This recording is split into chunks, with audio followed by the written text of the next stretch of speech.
Irmãos, nós vamos começar hoje a terceira lição, né, da nossa revista. Vou acender a luz aqui.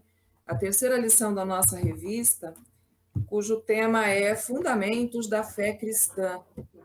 Então, aí acho que todo mundo que já tem a revista pôde ler, né, pôde se inteirar direitinho do assunto. Mas hoje nós não vamos pegar o segundo e o terceiro capítulo. Nós vamos dividir a lição e vamos fazê-la agora no capítulo 2 e no domingo que vem a gente completa o capítulo 3, tá? Então, agora, para nós começarmos, eu vou compartilhar aqui a minha tela. Fundamentos da fé cristã. Então, o nosso versículo-chave é um versículo que está no capítulo 3, né? Conforme a nossa revista indica. Um versículo bastante conhecido nosso, né? Porque Deus amou o mundo de tal maneira que deu o seu Filho unigênito, para que todo o que nele crê não pereça, mas tenha vida eterna. Então, o versículo-chave, o versículo mestre da nossa lição. E o alvo dessa lição? Nós vamos entender alguns aspectos, né, da fé cristã e vamos relacioná-los à prática da nossa vida cristã, né, o nosso dia a dia. Então, eu fiz aqui a menção deste versículo. O que é a definição bíblica de fé? Né? A definição é: ora, a fé é a certeza das coisas que se esperam e a convicção de fatos que não se veem. Hebreus 11:1, essa é a definição que nós temos na palavra de Deus, né? E não diz que é acreditar muito que uma coisa pode acontecer. Esse versículo não está dizendo isso. Ele está dizendo de uma certeza, que fé é uma certeza. Certeza de coisas que se esperam e uma convicção daquelas coisas que a gente não vê. É algo muito mais profundo do que achar ou simplesmente acreditar, né? Então aqui nós vamos trabalhar um pouquinho também esse conceito, né? E os objetivos da lição, eu quero que vocês meio que prestem atenção aqui nessa tela, porque lá no final nós vamos estar procurando responder isso daqui de uma maneira bem baseada, né, no nosso estudo de hoje. Então veja lá, nós deveremos saber e entender quais as razões dos sinais miraculosos de Jesus.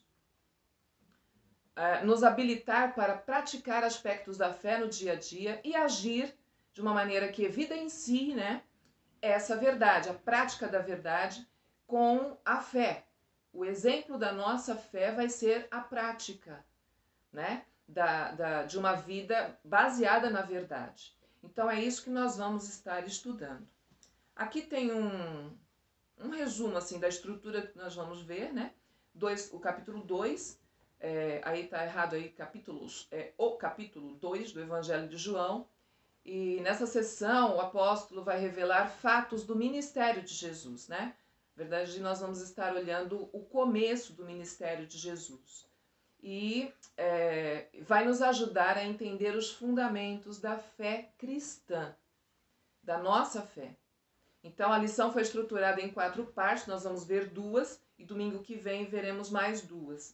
Então cada uma mostra atos de Jesus que ensinam sobre a nossa fé, que vão dar fundamento para a nossa fé. Por isso que o tema da lição é exatamente Fundamentos da Fé Cristã. Aqui temos o texto, né, o texto que está em João 2, de 1 a 11, e eu vou ler esse texto para a gente poder dar início, tá? No terceiro dia, houve um casamento em Caná da Galileia. A mãe de Jesus estava ali. Jesus e seus discípulos também haviam sido convidados para o casamento. Tendo acabado o vinho, a mãe de Jesus lhe disse: eles não têm mais vinho. Respondeu Jesus: que temos nós em comum, mulher? A minha hora ainda não chegou. Sua mãe disse aos serviçais: façam tudo o que ele lhes mandar. Ali perto havia 6 potes de pedra, do tipo usado pelos judeus para as purificações cerimoniais. Em cada pote cabia entre 80 e 120 litros. Né? Se havia 6, então aí a gente pode fazer um cálculo, né? Havia ali 720 litros, se a gente pegar pelo máximo, né? E Jesus disse aos serviçais: encham os potes com água. E os encheram até a borda. Então, 720 litros aí é o que deveria haver naqueles potes. E então lhes disse: agora levem um pouco do vinho ao encarregado da festa. Eles assim o fizeram. E o encarregado da festa provou a água que fora transformada em vinho, sem saber de onde viera, embora o soubessem os serviçais que haviam tirado a água. Então chamou o noivo e disse: todos servem primeiro o melhor vinho, e depois que os convidados já beberam bastante, o vinho inferior é servido, mas você guardou o melhor até agora. Este sinal miraculoso em Caná da Galileia foi o primeiro que Jesus realizou, revelou assim a sua glória e os seus discípulos creram nele. Esse texto é bastante importante para nós, né? E aqui a revista já vai nos trazendo um conteúdo bastante importante também. Jesus articulou para revelar seu poder. Então, acabada a bebida, Maria foi até Jesus e disse para ele: olha, eles não têm mais vinho, né? E Maria, provavelmente, os estudiosos concluem assim, ela deveria ser ali uma amiga, uma parente, alguém assim chegado da família do noivo, né? Porque ela está ali e ela está não só participando, né, da festa como convidada, mas ela está como quem está prestando atenção, né, no que está sendo servido e tudo mais. Nós trabalhamos com buffet, eu e o Weber, com eventos, e esse tipo de serviço é um serviço extremamente exigente, sabe? Quando você tem um evento, você tem uma festa, você tem que prestar muita atenção no abastecimento daquilo que está sendo oferecido ali, para realmente que nada falte. E Maria está fazendo esse serviço nesse casamento, né? E ela declara essa preocupação, porque acabou o vinho. E naquela época, o vinho era uma bebida, né, que tinha que estar em todas as comemorações. E ali no casamento não seria diferente. E acabar o vinho antes de acabar a festa seria um desrespeito para os convidados, seria assim uma situação um pouco humilhante também para o noivo, né? Então a Maria, a mãe de Jesus, ela chega até Jesus e relata o que está acontecendo. E a fala de Jesus para ela suscita assim às vezes uma, poxa, mas Jesus parece que foi um pouco grosseiro, né, com a mãe dele. Mas não, irmãos, porque chamar de mulher não era desrespeitoso. Talvez estranho para ele tratar com a mãe, né? Assim, um relacionamento mais próximo, evidentemente. Mas o que a gente percebe é o seguinte: aqui tem uma divisão de um momento que divide a história de Jesus com Maria, sua mãe. Na realidade, aqui começa o ministério de Jesus. Então Jesus, ao responder a Maria, como respondeu, né? Por que a senhora está me dizendo isto? Ainda não é chegada a minha hora. Jesus está dizendo a Maria algo muito importante. E Maria entendeu. Maria entendeu perfeitamente o que Jesus queria dizer. Ela não se sentiu ofendida, muito pelo contrário, ela percebeu que a partir dali, o relacionamento mãe e filha, mãe e filho, filho e mãe, não é que estava acabado do ponto de vista de se manterem no relacionamento, mas sim que ali estava o Filho de Deus começando a missão que ele veio fazer. E isso marcou Maria e deu a ela um entendimento claro naquele momento. Ele sabia o que estava para acontecer. E ele diz: não é chegada a minha hora, querendo dizer o seguinte: na hora em que eu começar, que eu sei a hora que eu vou começar, na realidade Maria não precisava avisá-lo disso, eu sei a hora que eu vou começar e o que eu vou fazer. Então, assim, não precisa você me avisar. O meu pai me deu uma missão e eu vou cumprir essa missão. E ele sabia que na hora que ele começasse o ministério dele, ele também estaria começando o caminho para a cruz. E esta é uma realidade. Aqui tem mais um ensino. Eu vou só continuar esse texto de baixo aqui, ó. A fala de Jesus foi tão clara para Maria que ela se dirigiu aos garçons, né, aos serviçais, e deu a ordem: façam tudo o que ele disser. Os noivos compraram utensílios de pedra comuns nas festividades judaicas. E cada jarro, como eu falei, comportava, a gente leu, né, entre 80 e 120 litros cada um. Se eram 6, então tinha um total de 720 litros de vinho. Mas Jesus pediu para que eles fossem enchidos até a boca de água, certo? Então, assim, a bebida seria suficiente para a festa continuar sem colocar o noivo em qualquer embaraço, né, social. E a falta do vinho deu oportunidade para Jesus revelar seu poder e passar mais tempo ali falando do reino. Jesus estava com os seus discípulos. Ele e os discípulos foram convidados. Jesus estava falando do reino para os seus discípulos. E aquela oportunidade que eu falei dava início ao ministério de Cristo, também dava autenticidade à pessoa do Senhor Jesus diante dos discípulos. Isso é muito importante nós também ressaltarmos, né? Duas coisas, então, nesta primeira tela aqui, que Maria foi até Jesus e, em indo a ele, ela reconhece pela palavra que ele lhe deu, de que ele estava começando o ministério e ele era digno de todo a confiança dela. Maria depositou em Jesus Cristo a sua fé. Então, também aqui existe um entendimento de que, por causa de Maria ter ido a Jesus, ela é como se estivesse sendo entendida como alguém que intercede, que leva os pedidos de pessoas até Jesus, até Deus. Mas não é isso que nós vemos aqui acontecendo. Então é importante também nós prestarmos atenção ao que o texto tem a nos dizer sobre isso, né? Porque Jesus, ao receber a informação que Maria deu, ele diz: porque a senhora está me dizendo isso? Ela entendeu. Mas muitos de nós, as pessoas do modo meio que geral, às vezes passam por cima disso. E atribuem a Maria um certo vínculo, sabe? Depende dela. Então há pessoas que se rendem aos pés dela, que se ajoelham aos pés dela. E Maria foi uma mulher privilegiada, né? Nós sabemos da história.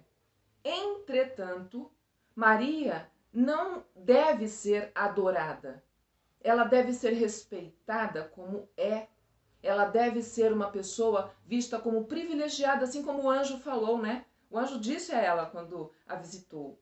Porque o que ela iria receber no seu ventre vinha de Deus. Não era algo dela.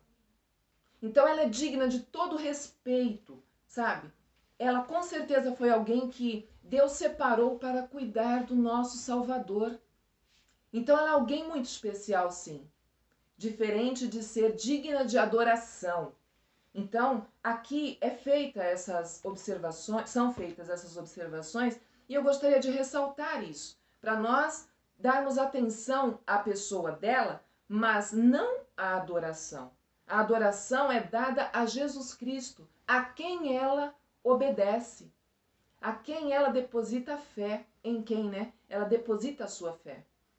Tanto que ela fala isso com Jesus, Jesus lhe responde e ela vai dizer aos serviçais: façam tudo como ele disser, obedeçam a ele. Então, esse estudo, ele traz algumas verdades muito reais para nós, né?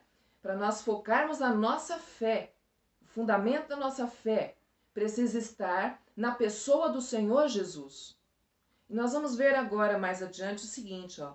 Usar talhas de água com o propósito não ritual violava os costumes da época. Jesus dá mais valor à honra do anfitrião que aos costumes ligados à pureza cerimonial. Este comentário está no Histórico Cultural da Bíblia, né? E está registrado aí, se você quiser consultar, fica muito à vontade, mas eu achei muito interessante isso. O foco de Jesus é o noivo, né? No sentido dele não passar vergonha diante dos seus convidados. Jesus demonstrou o seu poder. Então, para produzir o vinho, a gente sabe que é necessário um processo longo, né? Eu nunca vi a produção de um vinho, mas a gente sabe que não é rápido, né? Mas nesse caso, toda a ordem natural do processo mudou pelas mãos de Jesus, diz o versículo 7 e 8. Ao provar aquele delicioso vinho que pouco tempo atrás era apenas água, o encarregado da festa se dirigiu ao noivo e o questionou por servir o melhor vinho no final e não no começo, né? No primeiro vinho a ser servido, geralmente era o melhor. E esse noivo fez o contrário. Na verdade, nem o noivo e nem o chefe de cerimônias aqui, né? O encarregado da festa, estavam cientes do que tinha acontecido, né? Então, na realidade, aqui o milagre que Jesus operou aqui simplesmente trouxe para ele, diante dos seus discípulos, a fé. E o bom vinho que dá salvação pelo sangue de Cristo foi a alusão, tá? Que significou essa transformação de água em vinho. Que o poder de Jesus Cristo pode transformar a vida da pessoa, pode tirar ela da morte e colocá-la na vida.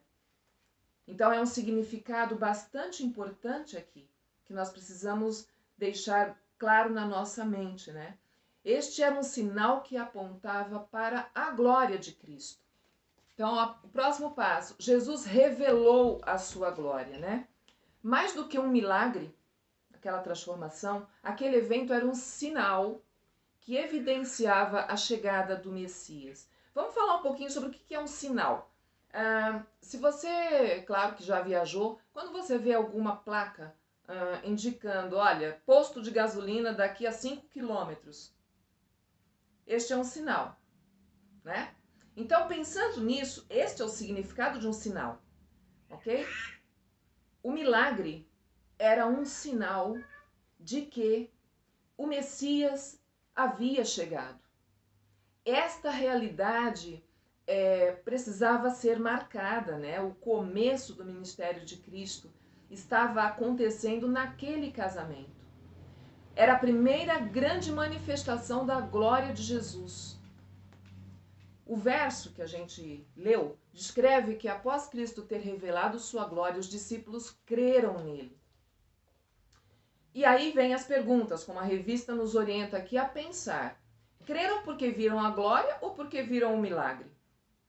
O que eles viram que levou eles a crer, né? Será que entenderam o significado daquele sinal? Então, um pastor, Paulo H. Tavares, ele diz, se nossas expectativas suplantarem o Salvador, veremos as suas obras, mas não a sua glória. Então, nós precisamos agora tirar desse texto o que ele quer nos ensinar, né? E eu tenho aqui uns versículos que estão lá em 2 Coríntios 4 e 6, o Deus desta era cegou o entendimento dos descrentes, aqueles que não creem, né? Para que não vejam a luz do evangelho da glória de Cristo, que é a imagem de Deus. Pois Deus que disse, das trevas resplandeça a luz, ele mesmo brilhou em nossos corações para a iluminação do conhecimento da glória de Deus na face de Cristo. Então, irmãos, aqui nós temos escrito, está claro, o evangelho da glória de Deus está na imagem de Deus, que é a face de Cristo. Então, o que é que levou os discípulos a crerem? Como eu disse um pouquinho antes, os discípulos tiveram ali uma conversa com Jesus, né, enquanto a festa acontecia e tal. Eles estavam conversando com Jesus e podem ter absoluta certeza, Jesus falava do reino de Deus. E em falando do reino de Deus, ele estava mostrando a si próprio como Messias, aquele que havia sido prometido e que havia chegado.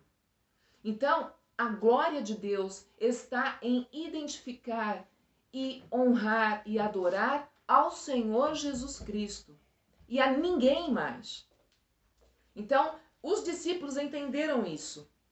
Outros daquela festa que souberam podem não ter chegado a esse nível de compreensão.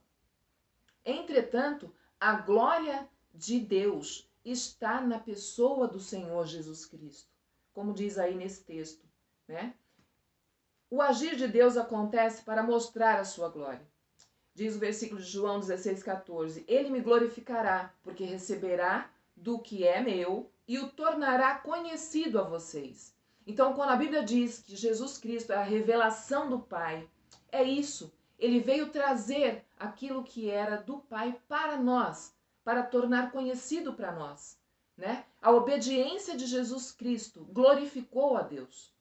Então nós vemos a obediência dele e a glória lá na cruz do Calvário, né? Ele se deu. Deus não poupou o seu próprio filho, porque ele nos amou, ele veio para nos resgatar, para nos dar vida de novo. Né? Não é nem de novo, nós estávamos mortos nos nossos pecados, diz a palavra de Deus. Lá em Efésios nós vimos isso. Nós estávamos mortos. Jesus Cristo veio para nos dar vida. E esta vida, para ele nos dar esta vida, ele teve que sacrificar a dele. Então a obediência de Cristo foi sim até a morte, né? E morte de cruz. E ele vive. E esse é o motivo de nós nos regozijarmos, especialmente no dia de hoje, né? Essa lição veio perfeitamente no dia certinho. Jesus ressuscitou. Ele está vivo. E a nossa garantia de vida, a nossa garantia de um novo começo, né? É aquele passo que nenhum outro poderia fazer. Portanto, só Jesus Cristo revela a glória de Deus. Só em Jesus, você e eu podemos ter a garantia da nossa vida, da vida eterna com Ele. Né? Então isso é tremendo, irmãos, né? Nós sabemos disso. Aplicação. Pessoas que se aproximam de Jesus pelo que Ele pode dar para elas, não por quem Ele é. Então aqui é onde troca-se a glória pelo que Ele pode fazer, né? Então, pelos milagres que Ele pode fazer, não por entenderem que Ele é o próprio Deus encarnado, cheio de amor e graça, né? Digno de toda a glória e de toda a adoração. E esse é o nosso Jesus Cristo. Ele é o Senhor, né? E ninguém mais. Então, com qual motivação você e eu nos aproximamos de Deus? O que nós estamos querendo quando nos aproximamos dele, né? Querendo que a sua glória apareça na nossa vida, ou apenas querendo o que ele pode nos fazer, né? Então, é para nós pensarmos a respeito disso, viu, irmãos? Porque isso aqui é muito sério. O Renan comentou em alguma aula atrás, na segunda, se não me engano, que quando a gente estuda, a gente aprende primeiro, para depois poder passar. E isso daqui é algo tremendo. Sim, eu já sabia, você também já sabia, mas como é importante nós resgatarmos isso. Nós resgatarmos este princípio, é um fundamento da nossa fé. Nós precisamos glorificar o Senhor Jesus Cristo, né? Ele é digno, ele morreu, ele ressuscitou e ele fez tudo isso para cumprir com a missão dele de nos resgatar da morte para a vida. Então a glória precisa ser dada a ele, com uma vida que siga conforme o seu ensinamento, conforme a verdade que é a palavra de Deus, né? Depois disto, nós estamos agora continuando, nós vamos ver a purificação do templo, tá? Então vimos até o momento sobre a transformação de água em vinho e todas as virtudes, né? Tudo que se aplica na nossa vida com relação a esse milagre de Jesus, a glória dele manifestada ali. E agora vamos ver a purificação do templo, onde a glória de Deus aparece aqui. Então o texto diz assim, ó. Depois disso, ele desceu a Cafarnaum com sua mãe. Depois disso o quê? Do casamento, tá? Então, depois do casamento, ele desceu a Cafarnaum com sua mãe, seus irmãos e seus discípulos. Ali ficaram durante alguns dias. Quando já estava chegando a Páscoa judaica, Jesus subiu a Jerusalém. No pátio do templo, viu alguns vendendo bois, ovelhas e pombas e outros assentados diante de mesas, trocando dinheiro. Então ele fez um chicote de cordas e expulsou todos do templo, bem como as ovelhas e os bois. Espalhou as moedas dos cambistas e virou as suas mesas. Aos que vendiam pombas, disse: tirem essas coisas daqui. Parem de fazer da casa de meu pai um mercado. Seus discípulos lembraram-se que está escrito: o zelo pela tua casa me consumirá. Então os judeus lhe perguntaram: que sinal miraculoso o Senhor pode mostrar-nos como prova da sua autoridade para fazer tudo isso? E Jesus lhes respondeu: destruam este templo e eu o levantarei em 3 dias. Os judeus responderam: este templo levou 46 anos para ser edificado e o Senhor vai levantá-lo em 3 dias? Mas o templo do qual ele falava era o seu corpo. Depois de que ressuscitou dos mortos, os seus discípulos lembraram-se do que ele tinha dito. Então creram na Escritura e na palavra que Jesus dissera. Enquanto estava em Jerusalém, na festa da Páscoa, muitos viram os sinais miraculosos que ele estava realizando e creram em seu nome. Mas Jesus não se confiava a eles, pois conhecia a todos. Não precisava que ninguém lhe desse testemunho a respeito do homem, pois ele bem sabia o que havia no homem, no coração do homem, no seu interior, na sua mente. A relação de Jesus, desse fato, com os mercadores, Então, terminada a festa, a comitiva foi para Cafarnaum e depois disso seguiu para Jerusalém para comemorar a Páscoa, nós acabamos de ler. E Jesus chegou no pátio do templo e viu que o que estava acontecendo ali não tinha nada a ver com o propósito daquele lugar. O propósito daquele lugar era de adoração, era de orações, era de petições, era de contato exclusivo com Deus. E aquele lugar havia se transformado num shopping, no mínimo. Hoje chamaríamos de um shopping, uma feira livre, E isso daí trouxe em Jesus uma atitude. Jesus não se conformou, viu aquilo e ficou quieto. E o que ele fez foi um chicote e retirou os mercadores e os animais do pátio, inibindo-os a continuar fazendo do templo uma fonte de lucro. Versículo 15 e 16. Aqui é importante ressaltar, que o chicote era para tocar os animais e não para bater nas pessoas. É um detalhe importante. Observe ainda que Jesus não derrubou as mesas com as gaiolas, de pombas. Ele não queria soltar as aves e trazer com isso prejuízo para os mercadores, mas queria que eles saíssem de lá. Aquele lugar definitivamente não era para aquilo, E a relação dele com os discípulos. Então, naquele momento, versículo 17, os discípulos ficaram fascinados com o que Jesus estava fazendo, porque eles lembraram do que estava em Salmos, Lembrando que os discípulos de Jesus sabiam o que tinha na lei, Eles eram estudiosos também.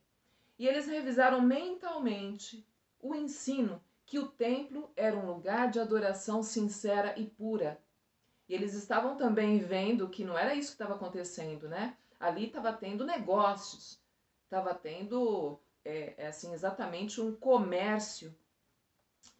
E diz a revista que a pedagogia de Jesus funcionou para os seus discípulos. Mas tinha mais um grupo, que Jesus tinha que encarar com essa atitude dele. Então ele teve um relacionamento com os mercadores e com os discípulos. E faltavam esses, a relação com os judeus, os líderes religiosos daquela comunidade. Porque eles indagaram: que sinal você nos mostra para fazer essas coisas? Em outras palavras, vem cá, você acha que é quem para fazer isso? Nos prove que você pode fazer isso. Essa foi a intenção, dos líderes quando chegaram para Jesus. E reivindicaram essa confirmação de autoridade.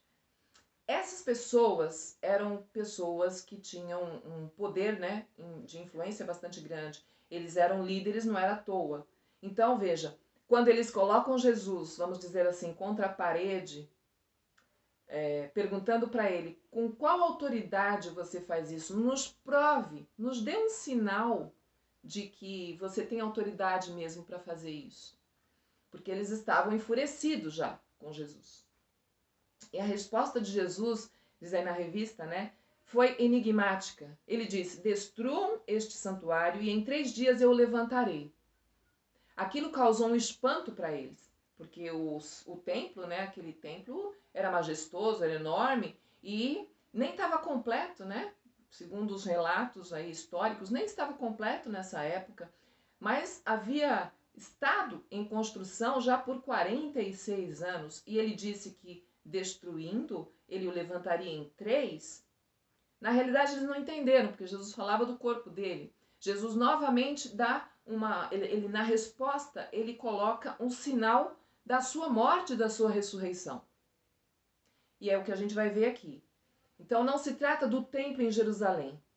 Né? Aliás, um pouquinho. João, então, explicou as palavras de Jesus. É válido dizer isso porque o evangelista, né, o apóstolo João, ele vai detalhar isso daqui. Então, ele diz lá, o que Jesus estava falando se tratava do templo, não do templo de Jerusalém, mas do seu próprio corpo. Então João conclui mostrando que Jesus realizou muitos sinais miraculosos ali e que fez com que muita gente acreditasse no seu poder. Jesus permanecia fazendo milagres para que as pessoas pudessem ser atraídas e entendessem quem ele era, certo? Mas parece que aquelas pessoas ali não haviam entendido, né? Elas estavam centradas naquilo que viam e não em Cristo como Messias. E aqui nós temos 2 lições. A primeira, o dinheiro era a motivação dos líderes judaicos e dos comerciantes, não a glória de Deus. Eles tinham ali uma necessidade porque quando era a ocasião da Páscoa, vinham pessoas de várias cidades. Então essas pessoas vinham cumprir com aquele ritual, o ritual de oferecer um cordeiro, um animal que fosse livre de qualquer espécie de defeito, né? Ou de doença, enfim, ele tinha que estar perfeito, aquele animal. Então a pessoa podia trazer consigo na viagem, eles vinham de lugares distantes, ou comprar lá. Ocorre que o fato de poderem comprar lá desencadeou diversos comércios ali. O erro estava em fazer isso no templo, onde era o lugar separado para a adoração. Então, por conta disso, Jesus reagiu com austeridade contra os que praticavam esses atos indevidos na casa de Deus. Quando Jesus purificou o templo, acabou declarando guerra contra os líderes religiosos, porque eles se viram perdendo a oportunidade do lucro que aquele comércio trazia para eles, né? E porque também expôs a corrupção e a ganância e o secularismo também que dominava esses líderes religiosos ali. Isso só fez aumentar potencialmente o ódio que os fariseus e os líderes religiosos tinham por Jesus. Eles queriam, na verdade, matá-lo por conta disso, né? Então, lá em Salmo 69, 9, que fala sobre o zelo, pois o zelo da sua casa me consumiu, consumiu de fato, né? Porque Jesus morreu, né? Jesus morreu e para os líderes judaicos, quando isso aconteceu, foi a vitória. Aqui um detalhe, Matthew Henry diz, Jesus nunca usou a força para levar alguém ao templo, mas somente para expulsar de lá aqueles que o profanavam. Também é um comentário do livro João, As Glórias do Filho de Deus, do pastor Hernandes Dias Lopes. Um excelente livro, tá, gente? Quando pediram um sinal que mostrasse que ele tinha autoridade para fazer o que fez, e Jesus disse, destruam este santuário, em 3 dias o levantarei, ele falava do seu próprio corpo, né, sua morte e ressurreição, mas eles não entenderam. A morte e a ressurreição de Jesus são os argumentos mais eloquentes e decisivos em favor de sua pessoa divina e de sua missão redentora.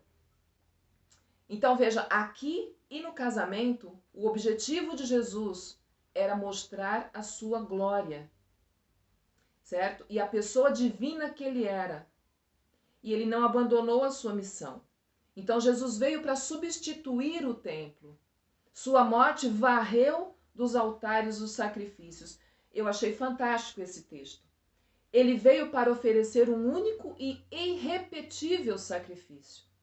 morreu pelos nossos pecados e ressuscitou para a nossa justificação. Esse Jesus que fez isso estava mostrando ali o verdadeiro e incontestável sinal da autoridade dele, apesar de todos os outros milagres que ele havia feito. Os fariseus ainda iam ver o que ele estava dizendo com aquela frase: destrua este templo e eu o levantarei em 3 dias. Né? Jesus rendeu a sua vida, ele morreu, e a sua ressurreição dentre os mortos demonstrou seu poder divino de retomar a vida e despertar a fé nele, em sua pessoa. E inclusive naqueles líderes lá, nos sacerdotes. Então, esse é um comentário do livro, também do mesmo livro, As Glórias do Filho de Deus. Eu achei muito importante trazer isso.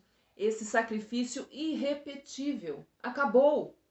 Aquele ritual todo que aquele povo ia fazer terminou, né? E Jesus diz isso aqui em João 10, 18, esse versículo achei também importante de trazer. Ninguém a tira de mim, mas eu a dou por minha espontânea vontade. Tenho autoridade para dá-la e para retomá-la. Esta ordem recebi de meu Pai. Jesus falando a respeito da vida, né? E João aqui usa várias figuras para enfatizar a morte de Jesus. Nós já vimos nas aulas anteriores, Jesus é o Cordeiro de Deus.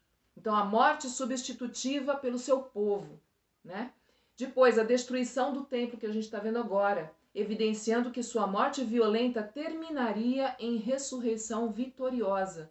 Então, esses sinais apontam para a pessoa de Jesus e para a sua obra de sacrifício ali na cruz, de redenção da nossa vida. A ressurreição era o fim do sistema religioso judaico, cheio de regras e de rituais, exigindo um lugar físico para adoração que tinha sido profanado e transformado em negócio. A ressurreição coloca fim a toda forma de adoração arranjada pelos homens, colocando no seu lugar a adoração espiritual.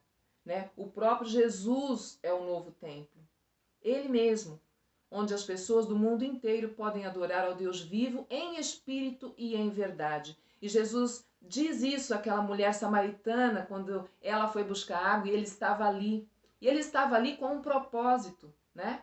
Como sempre Jesus está. Ele tem um propósito, ele tem uma missão, que é nos mostrar a sua glória, quem ele é. E ele diz para aquela mulher lá: porque virá o tempo em que vocês não vão ter aquele lugar ou aquele outro lugar. Vocês vão adorar a Deus em espírito e em verdade. E esse tempo está chegando aqui, né? É disso que ele está falando. E aqueles líderes religiosos, que deveriam ser pessoas que facilmente entendessem, não entenderam nada, né? Eles estavam com ódio de Jesus, na verdade, né? A segunda lição. Não apenas o vinho havia acabado no casamento, como também a glória tinha deixado o templo. E aqui eu trouxe esse versículo. Eu sou o Senhor, este é o meu nome, a minha glória, pois a outrem não darei, nem o meu louvor às imagens de escultura. Jesus Cristo é Deus. Nós aprendemos isso. A palavra de Deus nos assegura isso, né? A glória de Deus está revelada na face de Cristo. E João coloca esse versículo aqui lá no capítulo 20, versículo 31.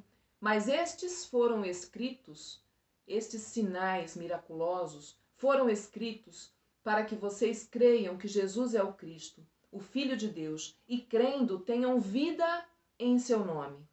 Glorificar a Deus é adorar apenas a Ele, reconhecendo-o como o único Senhor e soberano. Assim que deveria ter sido, né, a reação daquelas pessoas naquela época. E praticar, por exemplo, a idolatria, prestar adoração a imagens ou a qualquer invocação de santos, ou adoração a si mesmo, né, a você mesmo, revelada no mundanismo, é profanar a Cristo. É profanar o templo que é o Senhor Jesus Cristo. Então veja, nós temos aqui um ensino extremamente fundamental da nossa fé. Nós não dividimos, e ele nos orienta isso, né? Aqui nesse versículo nós vemos isso. Eu sou o Senhor, este é o meu nome, a minha glória, pois, a outrem não darei, nem o meu louvor às imagens de escultura. Então, muita atenção, nossa base, nosso fundamento, a nossa fé se fundamenta na pessoa do Senhor Jesus, nele mesmo. Não apenas na mensagem que ele traz, não apenas nos milagres que ele fez, né? Mas nele, parte dele tudo isso, né? Então nós temos que tomar cuidado com como nós fazemos as coisas, com como nos aproximamos, como está a nossa fé, a verdade a respeito da nossa fé, né? Nós precisamos olhar isso. Essa frase do pastor John Stott, veja isso, ó, a credibilidade de nossa mensagem diminui seriamente sempre que a contradizemos com a nossa vida. Então, nossa atenção para o como vivemos, né? Aqui eu já estou terminando, gente. Objetivos da nossa lição. Lembram que eu falei? Saber entender as razões para os sinais miraculosos de Jesus. Quais eram as razões? Promover a fé nele e revelar sua glória como Messias vindo de Deus. Não havia em Jesus outra missão, né? Senão esta. Ele é a revelação de Deus. Sentir, que é habilitar-se para praticar aspectos da fé no dia a dia. A fé deve estar baseada em Deus e na sua palavra, né? A fé verdadeira inclui o intelecto, as emoções e a vontade. Isso é o quê? A mente entende a verdade, o coração deseja a verdade e a vontade age com base na verdade. Então, a nossa ação no dia a dia precisa ter como base a verdade. Quem é a verdade? Verdade é Deus, né? A verdade é Deus. Jesus Cristo disse o que ele disse? Eu sou o caminho. Eu sou o caminho, a verdade e a vida. Nós vamos ver isso aqui embaixo, ó. Agir, evidenciar a prática da verdade como exemplificação da fé. Então, a prática da verdade é obedecer esta verdade. Então, aqui o versículo que nós acabamos de falar. Quem proferiu essas palavras foi o Senhor Jesus. Ele diz, ele é o caminho, é a verdade e é a vida. Então, a fé em Cristo nos salva e nos justifica diante de Deus. Sempre que nós o obedecemos pela fé e entregamos nossas limitações nas suas mãos com convicção, confiando no seu poder, nós damos glórias a ele. Mas quando nós nos aproximamos dele, querendo apenas aquilo que ele pode fazer por nós, nós não estamos dando glórias a ele. Então não é que não possamos pedir, eu não estou dizendo isso. Pelo contrário, nós precisamos pedir. Nós dependemos do Senhor e ele nos dá essa liberdade, certo? Quando Jesus Cristo morreu na cruz, quando ele expirou, diz a palavra de Deus que o véu que havia no templo, que separava o lugar do Santíssimo do povo, né? Das pessoas, enfim, ali entravam apenas os sacerdotes. Este véu que fazia essa separação foi rasgado de cima para baixo. Isto quer dizer que nós temos acesso livre ao Senhor. O Senhor Jesus é o caminho. O caminho para onde? O caminho para o Pai, o caminho a Deus, o caminho à vida eterna. Certo? Se ele é o Pai, se ele é o caminho para o Pai, nós então temos também o acesso livre para pedirmos. Não estou dizendo que nós não possamos pedir de jeito nenhum, nós sabemos disso, né, irmãos? Mas só pedir, sem considerar que a glória dele deve ser vista na nossa vida, isto não dá glória a ele, entende?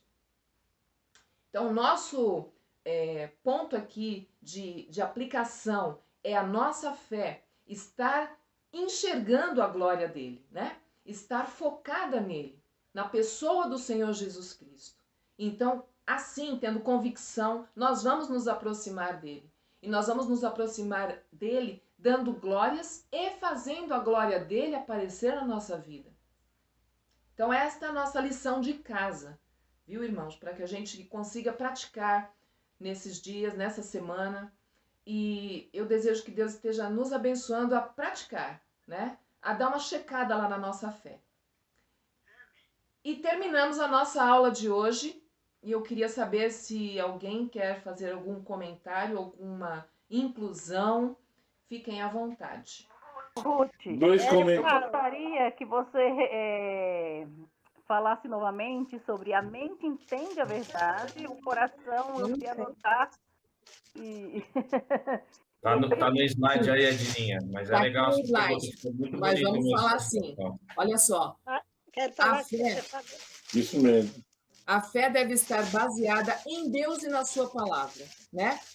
E a palavra, olha só, voltando um pouquinho aí a nossa lição, nossa primeira lição, o que diz, eu vou pegar aqui para não errar de jeito nenhum, o que diz em João 1:1? Quem é a palavra? Jesus Cristo. Jesus A palavra. Ele estava com Deus e era Deus. Ele estava no princípio com Deus. Então vamos de posse disso, recobrando aqui, lembrando, né? A fé deve estar baseada em Deus e na sua palavra, portanto, na pessoa do Senhor Jesus, ok? A fé verdadeira inclui o intelecto, a nossa mente, o nosso raciocínio, as nossas emoções e a nossa vontade. Então, veja, a nossa mente entende a verdade, nós entendemos, certo? Nós entendemos quem é Jesus. Sim. Pela graça dele, porque ele se manifestou, porque a iniciativa foi dele, nós fomos alcançados por esta graça e entendemos, certo? E o nosso coração deseja que esta verdade, que é a palavra de Deus, que é o Senhor Jesus e todo o ensino que ele nos deu aqui, e que a palavra de Deus registra para que nós possamos voltar várias vezes e ver e entender de novo, rever, enfim, estarmos vivenciando esta verdade, desejando isso para nós, desejando a glória dele, né? Então, o nosso coração, na hora que deseja a glória dele, a verdade dele, isso vai para a nossa vontade. Então, a nossa ação tem como base a verdade da palavra de Deus. Tem como base a pessoa do Senhor Jesus Cristo e o ensino que ele nos deu. Entende? Todas essas coisas que nós vimos hoje visam que nós entendamos onde que nós podemos até mesmo comprometer a glória, não é, do Senhor. Então, nós temos que prestar muita atenção no como a nossa fé está posicionada. As pessoas vão ver isso, mas principalmente o Senhor vai ver isso, né? O Senhor olha a nossa fé quando a gente se aproxima dele. E isso é fantástico. E sabermos que nós temos esse acesso, que nós podemos ir sem qualquer receio e que ele nos aceita. Isso é bênção, isso é motivo de nós realmente glorificarmos o Senhor. Amém. Né? Amém. 10:01, olha aí. Ai, viu? não vontade de nem terminar, né? Continuar aí. Estava tão Gente, bom. Ai, maravilhoso. é um estudo realmente muito rápido, muito importante. bom. Profundamente. Gente, 10:05, eu quero orar com vocês, né? Agradecendo esse ensino precioso da palavra de Deus, né? E que a gente esteja habilitado, como a revista nos sugere, a viver o nosso dia a dia, botando a nossa fé em prática, de forma que glorifique o Senhor. Vamos orar? Senhor Deus, obrigada, Senhor. Obrigada, Senhor, porque na tua santidade o Senhor nos recebe, e o Senhor nos aceita, e o Senhor nos ouve, e não só nos ouve, mas também nos responde, Senhor. Muito obrigada. Obrigada, Deus, porque a tua palavra nos ensina cada vez que nos aproximamos dela, Senhor. E o ensino de hoje é bastante precioso, Senhor, porque nos ensina, nos faz lembrar de que devemos dar glória ao Senhor com a nossa vida. Que devemos nos aproximar de Ti, Senhor, com esta intenção, com esta vontade de te glorificar. Que o Senhor nos abençoe, Senhor, nos dando visão correta a respeito da nossa fé. Que o Senhor nos dê a visão correta a respeito da tua verdade, Senhor. Que isso esteja muito vivo na nossa mente, no nosso coração e na nossa ação. E assim o Senhor nos abençoe, Senhor. E novamente te rendemos graças pela salvação em Cristo, porque Ele está vivo, Ele ressuscitou e verdadeiramente vive em nós, Senhor. Muito obrigada. Em nome do Senhor Jesus nós oramos. Amém. Amém. Amém. Rô, depois a gente, mais tarde a gente conversa melhor, tá? Ah, tá bom. Vai deixar para depois. Tá bom. Isso, tá bom? Tchau, tchau. Tchau, gente. Tchau. Bom domingo a Bom todos. domingo. Bom domingo, boa Páscoa, irmãos. Até às 5h30. Até às Tchau. 5h30. Tchau. Até. Tchau. Obrigada. Obrigada.